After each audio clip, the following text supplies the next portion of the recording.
Hi everyone, welcome to my channel. ಇವತ್ತೇನು ಮಾಡ್ತಾಯಿದ್ದೀನಿ ಗೊತ್ತಾ? ನಾನು ನಮ್ಮ ಕೊಡಗಲ್ಲಿ ನಾರ್ಮಲಿ ಕಕ್ಕಡದಲ್ಲಿ ಅಂದರೆ ಆಷಾಢ ಮಾಸದಲ್ಲಿ ಮಾಡುವಂತಹ ಒಂದು ಸ್ವೀಟನ್ನು ಮಾಡಿ ತೋರಿಸ್ತಾ ಇದ್ದೀನಿ.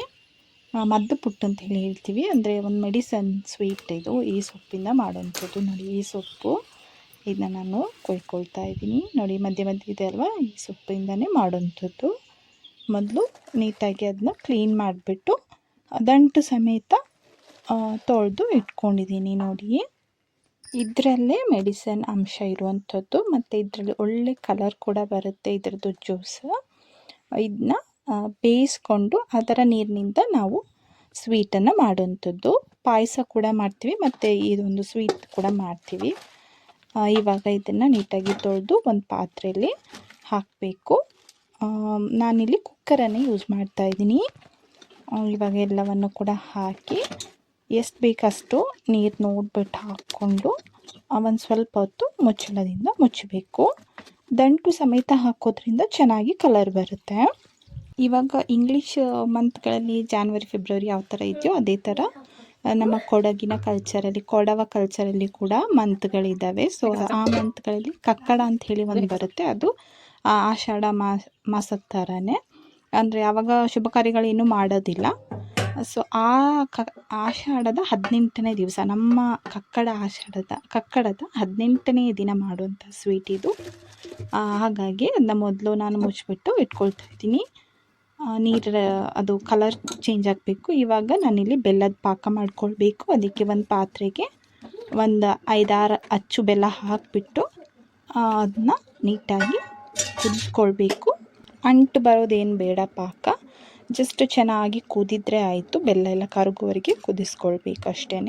ನೋಡಿ, ಇದು ಕೂಡ ಕಲರ್ ಚೇಂಜ್ ಆಗ್ತಾಯಿದೆ ನಿಧಾನವಾಗಿ. ಇನ್ನೊಂದು ಸರಿ ಕೈಗೆ ಆಡಿಸ್ಬಿಟ್ಟು ಮತ್ತೆ ಮುಚ್ಚಬೇಕು ಸೊಪ್ಪನ್ನು. ನೋಡಿ, ಇವಾಗ ನೋಡಿ ಕಲರ್ ಎಷ್ಟು ಚೇಂಜ್ ಆಗಿದೆ ಅಂತ. ಒಳ್ಳೆ ಕಲರ್ ಕೊಡುತ್ತೆ ಇದು. ನೋಡಿ, ಕಲರ್ ಜೊತೆಗೆ ಹೆಲ್ತ್ಗೂ ಕೂಡ ತುಂಬ ಇಂಪಾರ್ಟೆಂಟ್. ನಮ್ಮ ಹಿರಿಯರು ಹೇಳೋ ಪ್ರಕಾರ 18 ದಿನಕ್ಕೆ 18 ಥರದ ಮೆಡಿಸನ್ ಆ್ಯಡ್ ಆಗಿರ್ತಂತೆ ಇದಕ್ಕೆ. ಹಾಗಾಗಿ ಇದನ್ನ ನಾವು ಕಕ್ಕಡದ 18ನೇ ದಿನ ಆಟಿಂತೇನು ಹೇಳ್ತೀವಲ್ವ, ಆ 18ನೇ ದಿನ ಮಾಡ್ತೇವೆ. ನೋಡಿ ಕಲರ್ ಎಷ್ಟು ಚೆನ್ನಾಗಿದೆ ಅಂತ. ನೋಡಿ ಎಷ್ಟು ಚೆನ್ನಾಗಿ ಬಂದಿದೆ ಅಂತ. ಸೊಪ್ಪು ದಂಟು ಎಲ್ಲ ಚೆನ್ನಾಗಿ ಬೇಯಬೇಕು. ಮತ್ತು ಇನ್ನೊಂದು ಸರಿ ಕೈ ಆಡಿಸ್ಬಿಟ್ಟು, ಇನ್ನು ಮುಚ್ಚೋ ಆಗಿಲ್ಲ. ಇನ್ನು ಮುಚ್ಚಿದರೆ ಅದು ಉಕ್ತಾ ಇರುತ್ತೆ. ಹಾಗಾಗಿ ಮಧ್ಯೆ ಮಧ್ಯೆ ಒಂದೊಂದು ಸರಿ ಕೈ ಆಡಿಸ್ಕೊಂಡು ಹಾಗೆ ಮಾಡಿಕೊಂಡ್ರೆ ಆಯಿತು. ನೋಡಿ, ಇವಾಗ ಎಷ್ಟು ಚೆನ್ನಾಗಿ ಕಲರ್ ಬಿಟ್ಕೊಂಡಿದೆ ಅಂತ. ನೋಡಿ, ಇವಾಗ ಇದನ್ನ ಫ್ಲೇಮನ್ನು ಆಫ್ ಮಾಡ್ಕೊಳ್ತಾ ಇದ್ದೀನಿ. ನೋಡಿ ಎಷ್ಟು ಚೆನ್ನಾಗಿ ಬಂದಿದೆ ಕಲರ್. ನಂತರ ಇದನ್ನ ಶೋಧಿಸ್ಬಿಟ್ಟು ನೆಕ್ಸ್ಟ್ ನಾವು ಪ್ರೊಸೀಜರನ್ನು ಕಂಟಿನ್ಯೂ ಮಾಡುವಂಥದ್ದು. ಕಲರ್ ಕೂಡ ಅಷ್ಟೇ ಚೆನ್ನಾಗಿರುತ್ತೆ, ಹೆಲ್ತ್ಗೂ ಕೂಡ ತುಂಬ ಒಳ್ಳೆಯದು. ಇವಾಗ ಇದನ್ನು ಶೋಧಿಸ್ಬಿಟ್ಟು ನಾನು ಮತ್ತೆ ಕುಕ್ಕರಲ್ಲೇ ಇಟ್ಕೊಳ್ತಾ ಇದ್ದೀನಿ. ನಾನ್ ಸ್ಟಿಕ್ ಯಾವುದಾದ್ರೂ ಯೂಸ್ ಮಾಡಿ, ಯಾವ ಪಾತ್ರೆ ಆದ್ರೂ ಕೂಡ ಏನು ಪ್ರಾಬ್ಲಮ್ ಇಲ್ಲ. ಅಂದರೆ ಆಮೇಲೆ ಕನ್ಸಿಸ್ಟೆನ್ಸಿ ಬಂದಾಗ ತಳ ಹಿಡಿಬಾರ್ದು ಅಂತ ಅಷ್ಟೇ ದಪ್ಪ ತಳ ತೊಗೊಳ್ಳೋದು. ಇವಾಗ ಇದು ಕುದಿಯಕ್ಕೆ ಬರ್ತಾಯಿದೆ ಅಂತ ಹೇಳುವಾಗ ರವೆಯನ್ನು ಹಾಕ್ಕೊಳ್ಬೇಕು. ರವೆಯನ್ನು ಆಲ್ರೆಡಿ ನಾನು ಹುರಿದು ಇಟ್ಕೊಂಡಿದ್ದೀನಿ. ಇಲ್ಲಿ ನಾನು ಒಂದು ಅರ್ಧ ಕೆಜಿಯಿಂದ ಒಂದು 600 ಗ್ರಾಮಷ್ಟು ರವೆ ತೊಗೊಂಡಿದ್ದೀನಿ. ಇವಾಗ ಸ್ವಲ್ಪ ಸ್ವಲ್ಪ ಹಾಕಿ ನೀಟಾಗಿ ತಿರುಗ್ತಾ ಬರಬೇಕು. ಒಟ್ಟಿಗೆ ಹಾಕಿಬಿಟ್ರೆ ಅದು ಗಂಟು ಬಂದುಬಿಡುತ್ತೆ. ಅದಕ್ಕೆ ಸ್ವಲ್ಪ ಸ್ವಲ್ಪ ಹಾಕ್ತಾ ತಿರುಗಿಸ್ತಾ ಬರಬೇಕು. ಮತ್ತು ನೀರು ತುಂಬ ಕುದಿಯೋವರೆಗೆ ಕೂಡ ಬಿಡೋದು ಬೇಡ. ಸ್ವಲ್ಪ ಇನ್ನೇನು ಕುದಿಯೋಕ್ಕೆ ಬರ್ತಾಯಿದೆ ಅಂತ ಹೇಳಿದಾಗ ಇದನ್ನೆಲ್ಲ ರವೆನ ಹಾಕಿಬಿಟ್ಟು ತಿರುಗಿಸ್ಕೊಳ್ಬೇಕು. ರವೆನ ಚೆನ್ನಾಗಿ ಹುರ್ಕೊಳ್ಬೇಕು ಮೊದಲೇ. ಇವಾಗ ತಿರುಗಿಸ್ತಾನೇ ಇರಬೇಕು, ಇಲ್ಲಾಂದರೆ ಗಂಟು ಬಂದುಬಿಡುತ್ತೆ. ಅದು ಸ್ವಲ್ಪ ಗಟ್ಟಿ ಟೆಕ್ಸ್ಚರ್ ಬರೋವರೆಗೂ ಕೂಡ ನಾವು ತಿರುಗಿಸ್ತಾ ಇರಬೇಕು. ರವೆ ನಾರ್ಮಲಿ ನಾವು ಯಾವ ಥರ ರವೆ ಸ್ವೀಟ್ ಮಾಡ್ತೀವಿ 1:2, ಅದೇ ಥರನೇ ನೀರು ಕೂಡ ಆ್ಯಡ್ ಮಾಡ್ಕೊಳ್ತಾ ಇದ್ದೀನಿ ಇಲ್ಲಿ. ನೋಡಿ, ಕಲರ್ ಕೂಡ ಚೆನ್ನಾಗಿದೆ. ನೋಡಿ, ಇವಾಗ ಗಟ್ಟಿ ಆಗ್ತಾ ಇದೆ ಅಲ್ವಾ. ತುಂಬ ಚೆನ್ನಾಗಿರುತ್ತೆ. ಪಾಯಸ ಕೂಡ ಚೆನ್ನಾಗಿರುತ್ತೆ. ಇದ್ರ ಟೇಸ್ಟ್ ಸ್ವಲ್ಪ ಕಹಿ ಇರುತ್ತೆ, ಹಾಗಾಗಿ ಬೆಲ್ಲ ಸ್ವಲ್ಪ ಜಾಸ್ತಿನೇ ಬೇಕಾಗುತ್ತೆ. ನೋಡಿ, ಗಟ್ಟಿ ಆಗ್ತಾ ಇದೆ. ಈ ಥರ ಗಟ್ಟಿ ಆಗ್ತಾ ಬಂದಾಗ ಸ್ವಲ್ಪ ಹೊತ್ತು ಮಧ್ಯೆ ಮಧ್ಯೆ ಮುಚ್ಚಿಬಿಟ್ಟು ಒಂದೊಂದು ನಿಮಿಷಗಳ ಕಾಲ ಅಷ್ಟೇ. 1 ನಿಮಿಷ ಮುಚ್ಚಿಬಿಟ್ಟು ಮತ್ತೆ ತೆಗೆದು ಮತ್ತೆ ಮುಚ್ಚಳ ತೆಗೆದು ಮತ್ತೆ ತಿರುಗಿಸ್ಬಿಟ್ಟು ಮತ್ತೆ ಮುಚ್ಚಬೇಕು. ಅಂದರೆ ಒಂದು ಕರೆಕ್ಟಾಗಿ ಅದು ಸ್ವಲ್ಪ ಬೇಯೋವರೆಗೂ ಅದೇ ಥರ ಮಾಡ್ತಾಯಿರಬೇಕು. ಮತ್ತು ಅದು ತಳ ಬಿಟ್ಕೊಳ್ತಾ ಬರುತ್ತೆ, ಗಟ್ಟಿಯಾಗ್ತಾ ಬರುತ್ತೆ. ಅದು ನಿಮಗೆ ಗೊತ್ತಾಗುತ್ತೆ ನಾರ್ಮಲಿ ತಿರುಗಿಸ್ತಾ ಬಂದ ಹಾಗೆಯೇ.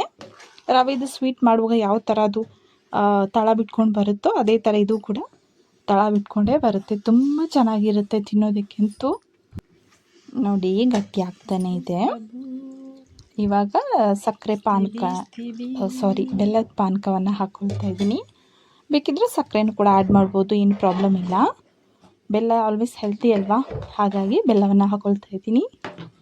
ಅಂದರೆ ನಾವು ಬೆಲ್ಲದ ಪಾನಕವನ್ನು ಕಾಯಿಸಿದ ಮೇಲೆ ಒಂದ್ಸರಿ ಶೋಧಿಸಿ ಇಟ್ಕೊಳ್ಬೇಕು.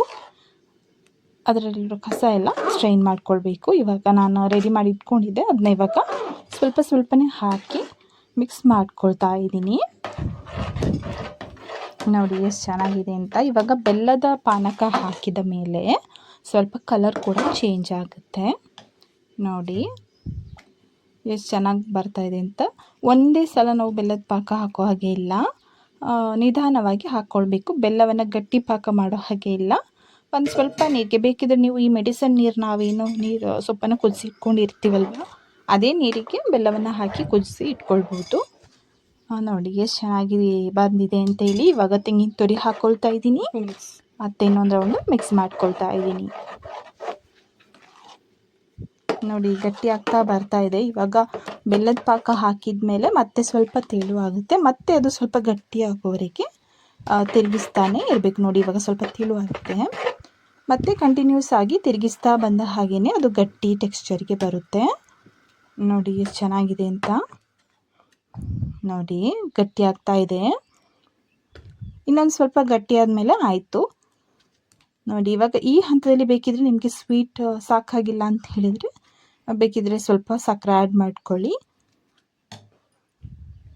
ಇವಾಗ ಸ್ವಲ್ಪ ಏಲಕ್ಕಿ ಬೀಜಗಳನ್ನು ತಗೊಂಡಿದ್ದೀನಿ. ಇವಾಗ ಗಟ್ಟಿ ಟೆಕ್ಸ್ಚರ್ ಬಂದಿದೆ. ಫ್ಲೇಮನ್ನು ಆಫ್ ಮಾಡ್ಕೊಳ್ತಾ ಇದ್ದೀನಿ. ನಂತರ ಒಂದು ಪ್ಲೇಟ್ಗೆ ಟ್ರಾನ್ಸ್ಫರ್ ಮಾಡ್ಕೊಳ್ತಾ ಇದ್ದೀನಿ. ಇದು ಒಂದು 4 ಪ್ಲೇಟ್ ಆಗುವಷ್ಟು ಇದರಲ್ಲಿ ಇದೆ. ನಾನು ಇವಾಗ ಒಂದು ಪ್ಲೇಟಿಗೆ ಹಾಕ್ತಾ ಇದ್ದೀನಿ. ನೋಡಿ ಇಷ್ಟು ಗಟ್ಟಿ ಬಂದರೆ ಸಾಕು. ತಣ್ಣಗಾದ್ಮೇಲೆ ಅದು ಚೆನ್ನಾಗಿ ಬರುತ್ತೆ. ನೋಡಿ ಎಷ್ಟು ಚೆನ್ನಾಗಿ ಬಂದಿದೆ ಅಂತ.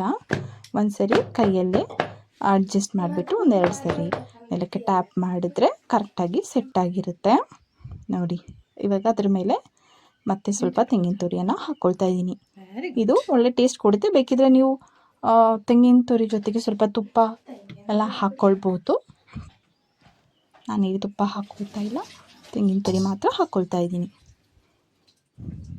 ಇವಾಗ ಇದು ಕೂಲ್ ಡೌನ್ ಆಗಬೇಕು. ನೋಡಿ ಎಲ್ಲ ಪ್ಲೇಟಿಗೆ ಹಾಕಿ ಇಟ್ಟಿದ್ದೀನಿ. 4 ಪ್ಲೇಟ್ ಅಷ್ಟು ಆಗಿದೆ ಇದು.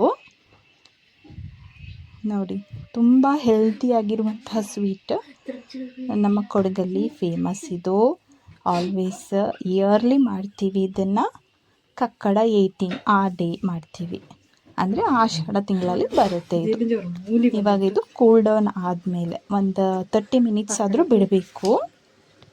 ಚೆನ್ನಾಗಿ ಕೂಲ್ ಡೌನ್ ಆದಮೇಲೆ ನಿಮಗೆ ಯಾವ ಶೇಪ್ ಬೇಕೋ ಆ ಶೇಪಲ್ಲಿ ಕಟ್ ಮಾಡಿಕೊಂಡ್ರೆ ಆಯಿತು.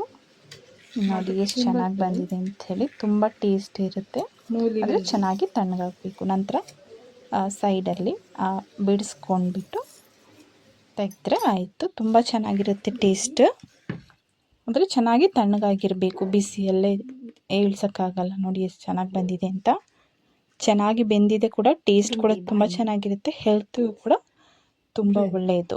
ಟೀಯಲ್ಲಿ ಮಾಡುವಂತಹ ಒಂದು ಸ್ವೀಟ್, ಒಂದು ಸೊಪ್ಪಿನಿಂದ ಈ ಥರ ಸ್ವೀಟ್ ಮಾಡ್ತೀವಿ ಅಂದರೆ ನಿಜವಾಗ್ಲೂ ಎಷ್ಟು ಗ್ರೇಟ್ ಅಲ್ವಾ.